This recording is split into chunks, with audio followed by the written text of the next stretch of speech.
Oke, selamat bertemu kembali dengan topik bahasan dampak teknologi ilmu pengetahuan alam terhadap peri kehidupan manusia dan usaha manusia untuk masa yang akan datang.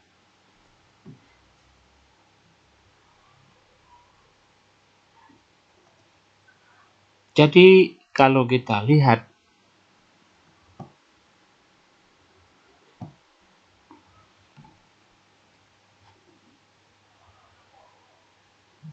perkembangan ilmu sosial, ilmu pengetahuan, dan ekonomi telah menciptakan peluang-peluang baru, baik itu berupa peluang yang baik maupun peluang yang jahat. Misalnya, internet. Penggunaannya membawa dampak positif dan juga membawa dampak negatif. Di bidang yang lain yang tidak kalah menariknya adalah di bidang kesehatan. Perkembangan ilmu pengetahuan alam dan teknologi memberikan dampak positif bagi kesehatan manusia. Misalnya, adanya mesin pencuci darah, adanya MRI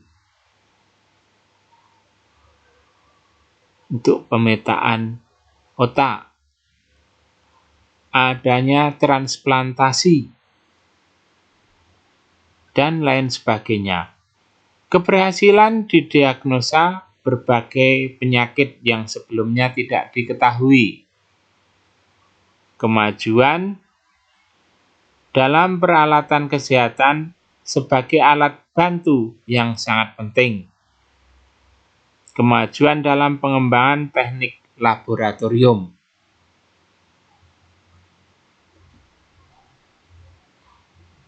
Akan tetapi, dampak negatifnya juga ada.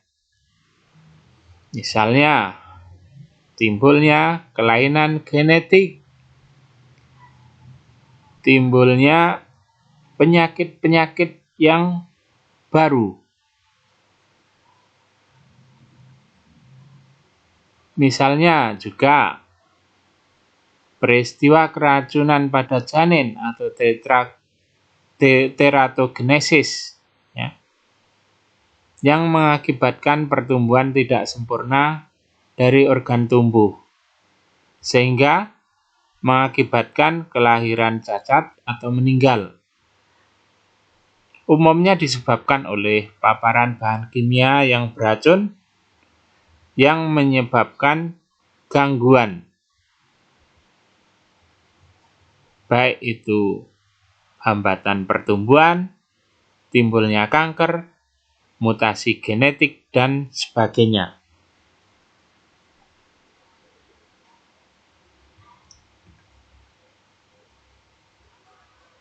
Timbulnya penyakit-penyakit baru juga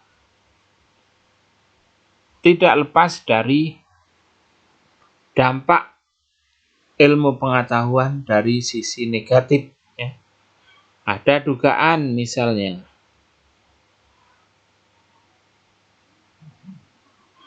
beberapa material biologis ternyata bisa direkayasa menjadi senjata biokimia yang sangat menakutkan. Demikian juga perkembangan yang lain, ya. Ditemukannya berbagai senyawa kimia berbahaya bagi kesehatan manusia, namun sangat berguna untuk kepentingan yang lain. Contohnya, cacat bayi karena terpapar senjata kimia.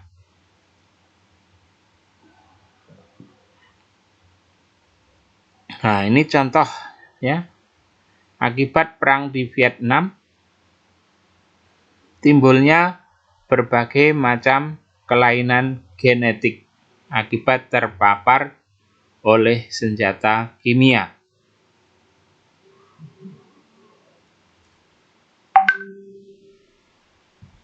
Perkembangan ilmu pengetahuan juga berdampak pada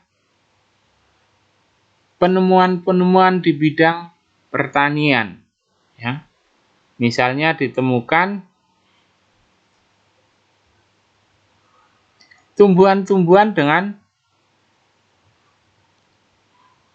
modifikasi genetik.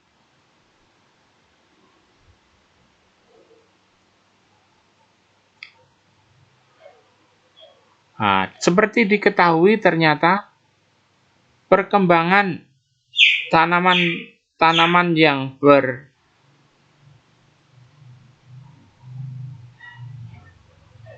terindikasikan merupakan tanaman yang termodifikasi genetik itu misalnya di Amerika 94% adalah bahan GMO, genetic modified. Kemudian katun, kemudian jagung. Ini ya pada tahun 2011. Tentunya sekarang lebih meningkat lagi. Ini terkait dengan masalah kecukupan pangan, ya. Masalah kesukaan. Misalnya dulu belum diketahui adanya jagung manis. Ternyata dengan direkayasa genetik, jagung bisa berubah menjadi sangat manis pada kondisi tertentu.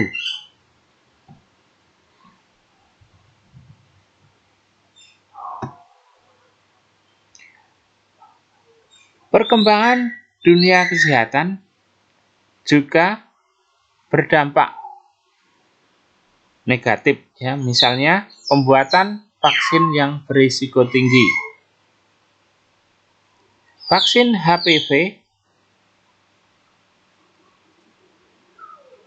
menjadi salah satu penyebab penyakit kanker serviks pada wanita ataupun kanker kulit pada pria.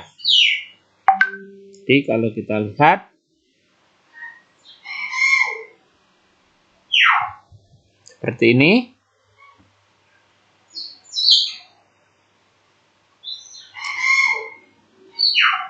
Kemudian kita pernah mendengar adanya manusia pohon yang diderita oleh Mang Dede karena HPV dan kekacauan genetik.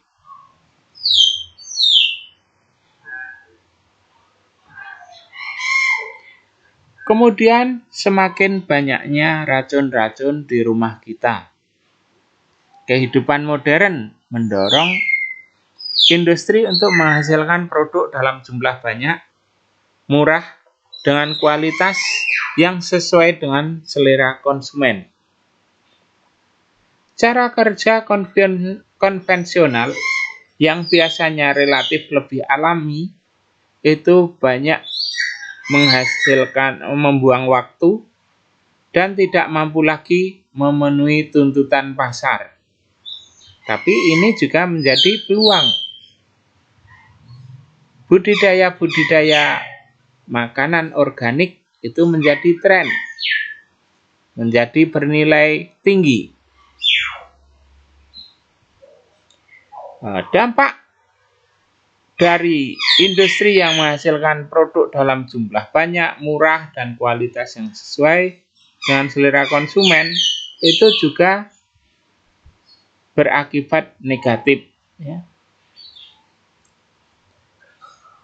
Karena kita menjadi semakin dekat dengan senyawa kimia sintetis yang memungkinkan segalanya mudah kita jangkau dengan cepat.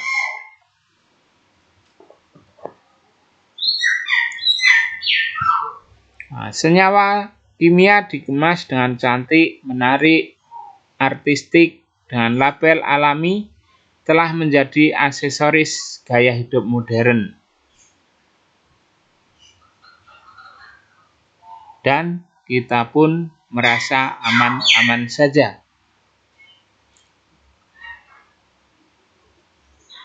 Produk pembersih lantai, pelarut, cat pewarna, perawatan kebun, dan sebagainya tidak dibuang dengan semestinya sehingga dapat membahayakan makhluk hidup atau merusak lingkungan. Nah, sebenarnya bahan-bahan kimia, bahan-bahan beracun itu ada kodenya, ya. Misalnya kode merah, ya. Ada seperti api, ini mudah terbakar. Korosif, menimbulkan karat. Eksplosif, toksik. Bahan-bahan seperti ini mensyaratkan agar dalam pembuangannya dilakukan dengan cara yang tepat.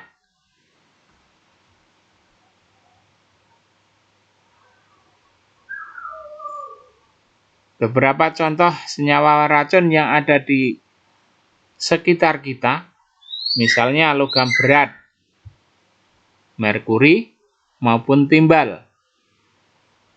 Cat rumah merupakan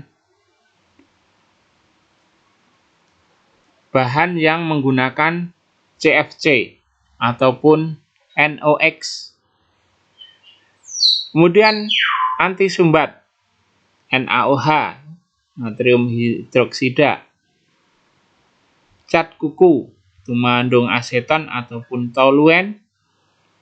Bahan make up, itu mengandung asam borat, polivinil, pyrrolidon. Jadi kalau tidak hati-hati, kita bisa terpapar oleh hal-hal tersebut. Tentunya kita harus memilah dan memilih, membaca substansi penyusun dari senyawa atau bahan yang kita pakai.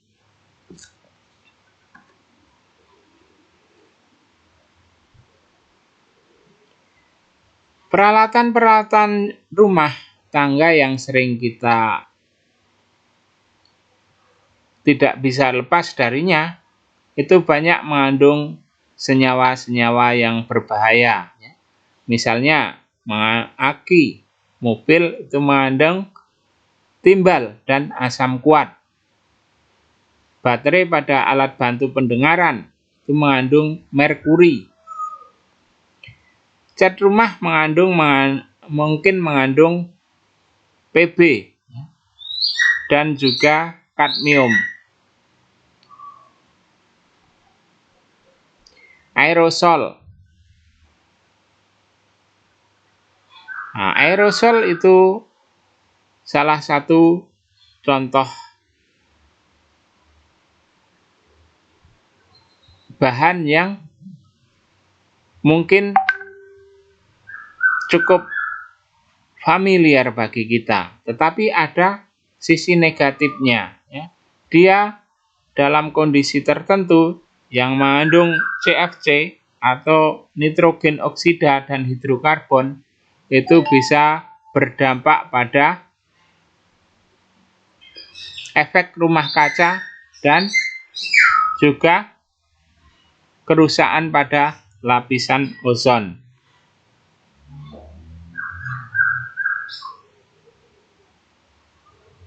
Nah, senyawa-senyawa beracun tersebut bisa menyebabkan kerusakan genetik. Kerusakan genetik itu diawali dengan pembentukan radikal bebas. Jadi di sini radikal bebas bisa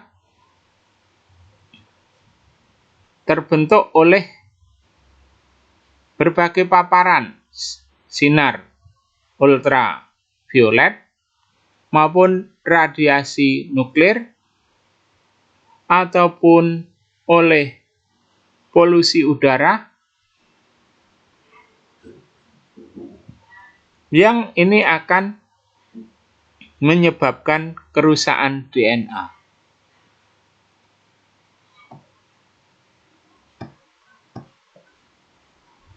Apakah berarti kita harus berhenti menggunakan bahan-bahan tersebut? Tentunya tidak semudah itu, ya.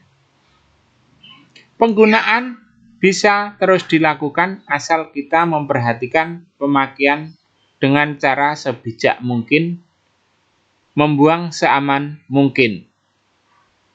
Apa yang perlu dilakukan? Langkahnya adalah dengan 4R.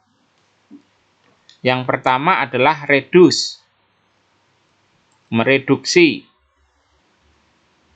mengurangi penggunaan, reuse, menggunakan kembali, recover. Ini artinya recycle, ya, bisa juga mendaur ulang, kemudian mendispose atau membuang ke tempat yang aman.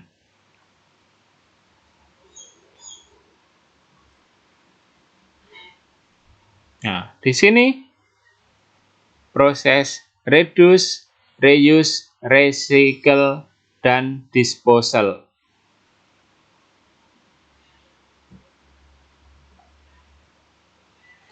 Contoh-contohnya banyak, ya. Kalau kita membeli plastik sekarang, terpaksa kita membawa plastik dari rumah. Itu merupakan teknik reduksi, ya. Penggunaan plastik sekaligus reuse, ya. Plastik atau tas plastik yang telah kita beli, kita pakai ulang untuk membawa barang belanjaan kita. Atau recycle, mendaur ulang. Misalnya plastik di-recycle, didaur ulang menjadi pot tanaman dan sebagainya. Kemudian juga ada recovery. Nah, recovery itu artinya mengambil kembali bahan yang mungkin masih bisa dimanfaatkan.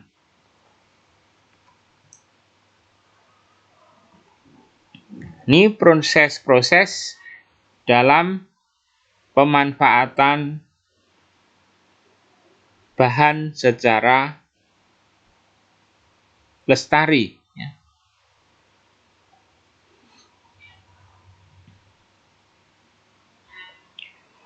Di bidang lain,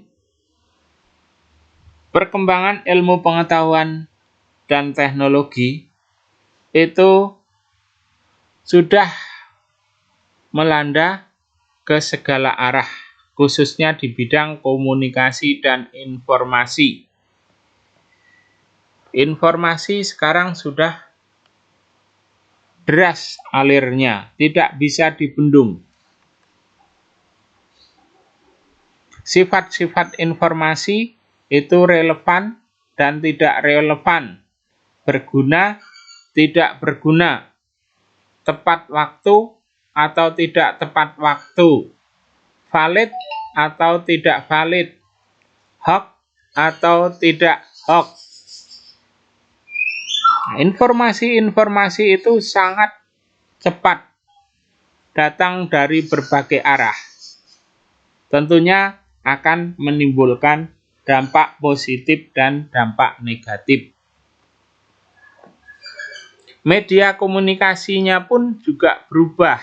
Yang pertama, media komunikasi lewat tulisan berubah lewat media-media yang lain, dan sekarang melalui media sosial lewat smartphone ataupun iPhone, ya,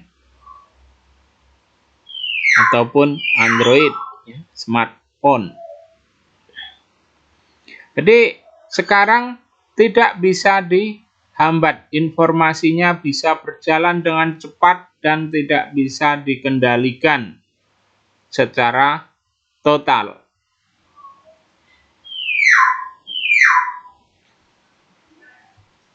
Nah, dampak iptek komunikasi dan informasi, misalnya telepon. Dengan adanya penemuan telepon, maka informasi bisa disampaikan kemanapun, asal di situ ada sinyal.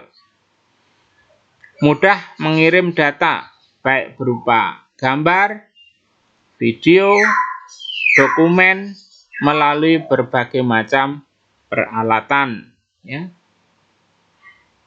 Keleluasaan penyampaian informasi tanpa tatap muka, macam kita sekarang misalnya dilakukan e-learning, penyampaian rahasia tanpa jejak. Walaupun ini sekarang ada jejak digital, ya, ada jejak digital. Dampak negatifnya muncul kebiasaan berbincang-bincang tanpa tujuan, ya, di medsos, gosip dan sebagainya. Model komunikasinya juga berbeda. Muncul layanan-layanan jasa murah, lewat online, ya. Apapun, baik yang positif maupun yang negatif.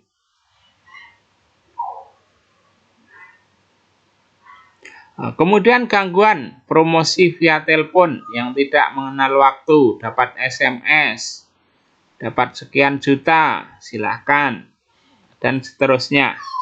Penyadapan telepon, pembocoran rahasia, dan sebagainya. Nah, ini adalah dampak-dampak negatif yang tidak bisa dibendung.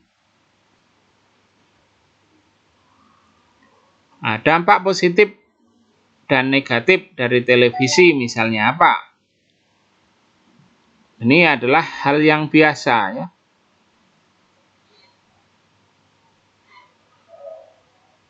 Dampak positif dan negatif dari televisi sudah lama kita dengar. Sekarang dampak positif dan negatif dari penggunaan smartphone.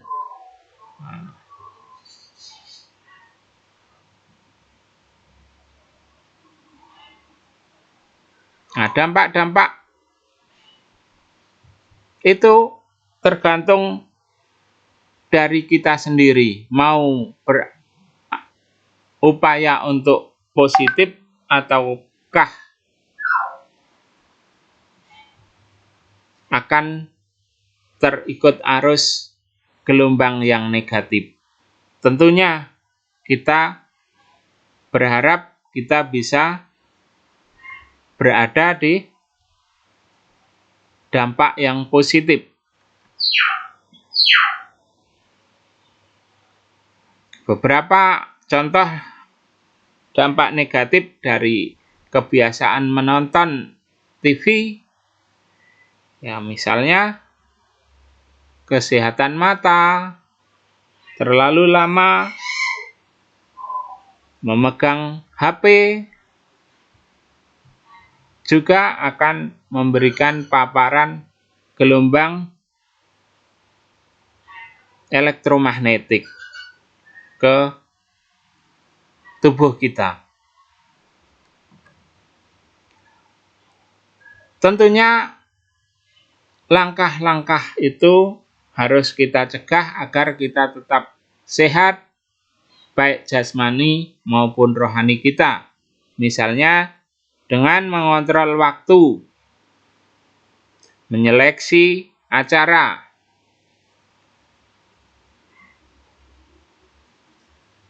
melihat acara yang positif, peningkatan teknologi, mengurangi dampak radiasi, meningkatkan tayangan pendidikan moral, bisa jadi. Kemudian program-program yang merangsang kreativitas. Misalnya dampak adanya TikTok. Orang bisa berlomba-lomba untuk kreatif. Tetapi kadang-kadang kreatifnya kreatif negatif juga ada, ya. Tergantung kita sendiri.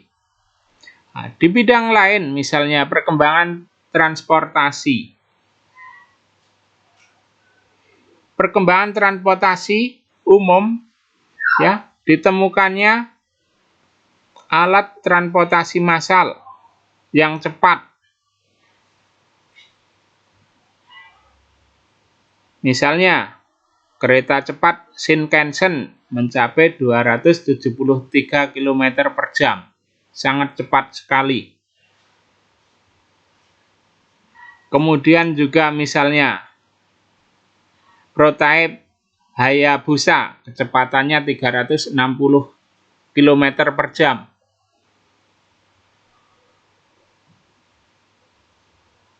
Atau misalnya ditemukannya drone.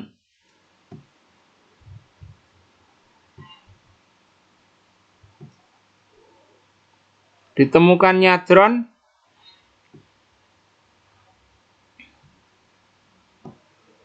itu membawa dampak yang cukup positif, ya. Misalnya dipakai untuk berbagai macam keperluan.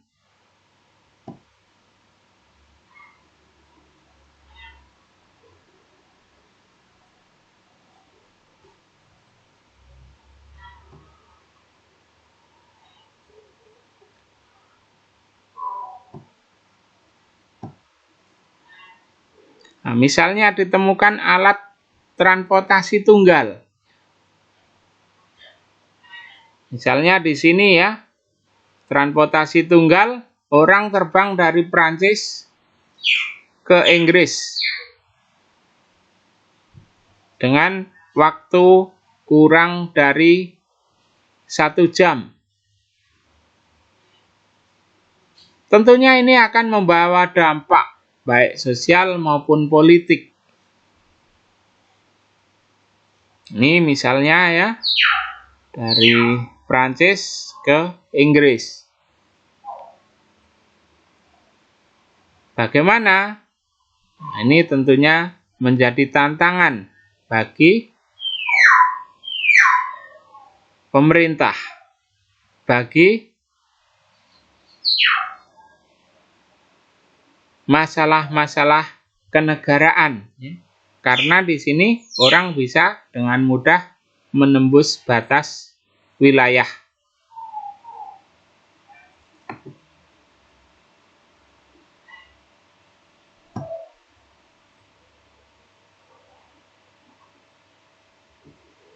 Tren perkembangan ilmu pengetahuan dan teknologi ke depan ini masih didominasi oleh teknologi informasi. Kemudian nanoteknologi, komputasi molekuler, biokompleksitas, genomik, dan hak milik intelektual. Ini perkembangan ke depannya ke situ.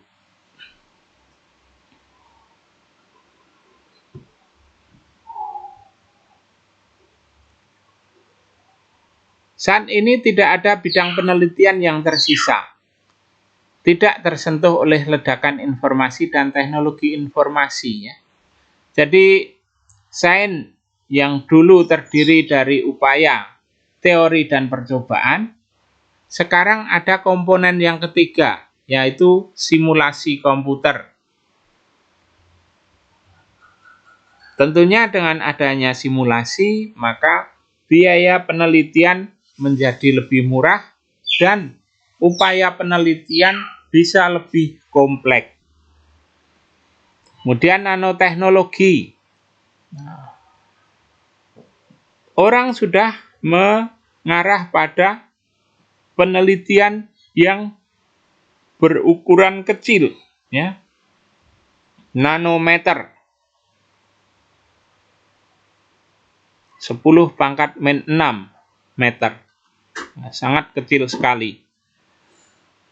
Kemudian pengembangan nanoteknologi ini melibatkan ahli biologi, matematika, fisika, kimia, material, teknik, dan juga teknologi informasi.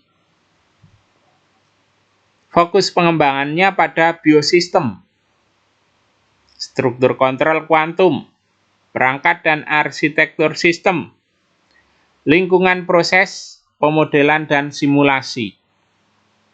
Karena materialnya sangat kecil, nanometer. Kemudian yang berkembang komputasi molekuler. Nah, di sini melibatkan ilmu fisika, kimia, matematika, komputer, sains, dan teknik. Nah, informasi kuantum dapat dimanfaatkan untuk bekerja untuk tugas yang hampir mustahil dilakukan dalam dunia klasik. Nah, ini biokompleksitas, ya. Ini mulai dari atom sampai planet seperti kemarin, ya. Nah, ini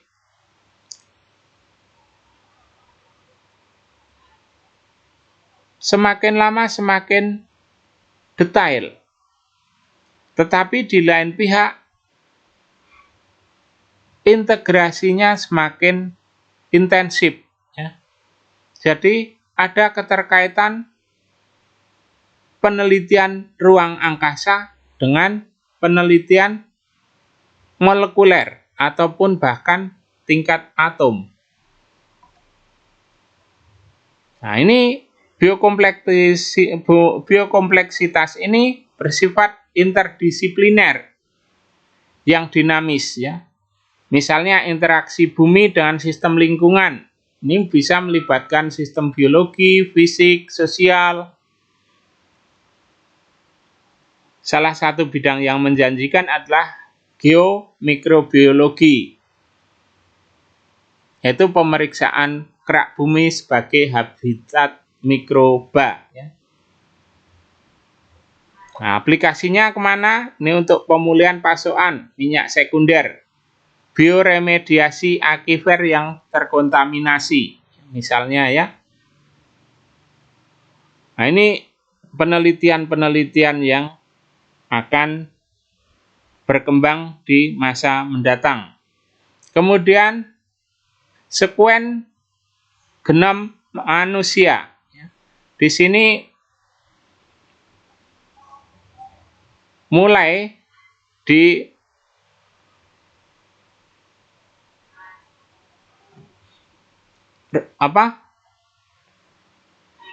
disampaikan draft kompletnya pada tahun 2000, ya.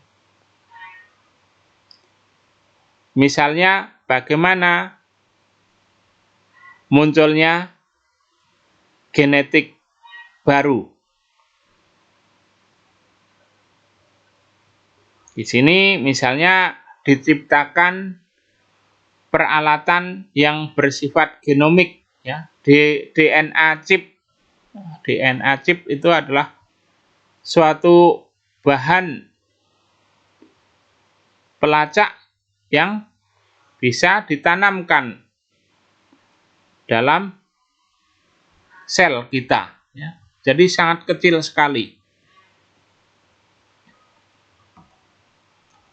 Kemudian hal yang berkembang adalah hak kekayaan intelektual. Ini sebagai dampak dari pengembangan ilmu pengetahuan baru, penemuan-penemuan baru memunculkan paten-paten baru yang mendorong manusia terus berlomba untuk mengejar ilmu pengetahuan. Terima kasih. Itu adalah pertemuan materi pada materi ke-13.